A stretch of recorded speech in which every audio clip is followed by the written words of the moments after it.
So, we've talked about how managing your relationship with the other players of the negotiation game, and the last piece of that puzzle is in how you set terms for yourself, your buyer, and for the deal. There is no hard and fast best practice when it comes to setting terms of a deal.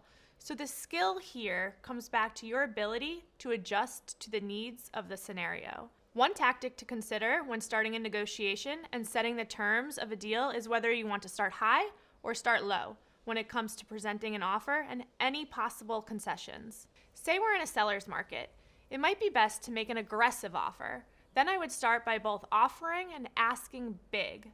I'll advise my buyer to come in at the asking price or maybe even higher, but also include concessions that will give us a place to negotiate down from.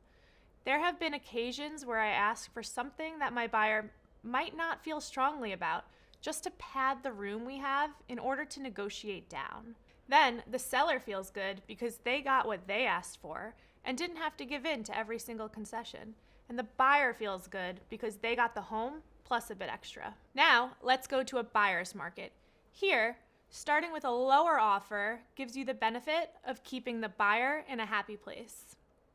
Once I know what is happening on my client's side of things, I start the formal process.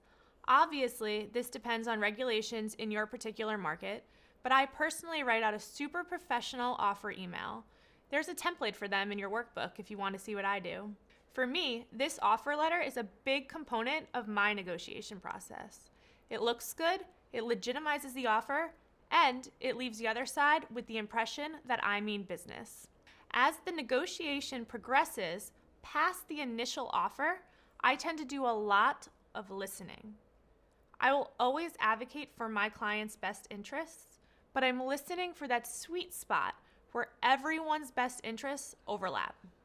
It's in setting the terms of the deal that I use every negotiation tactic in the book, or rather, the right combination of negotiation tactics for the moment. My first move in any negotiation space is to let the other person talk. I want to know what cards they're holding so I can start planning my plays. I ask questions to figure out what they actually want, zooming in by using the funnel technique. It's not about manipulation. It's about listening, understanding the other side's motivation, and guiding them to a deal that is mutually beneficial and everyone feels like a winner. If the other side comes to a deal that you want, or in even some cases a better deal, and they feel like they came up with it, every single person walks out of that room getting what they want.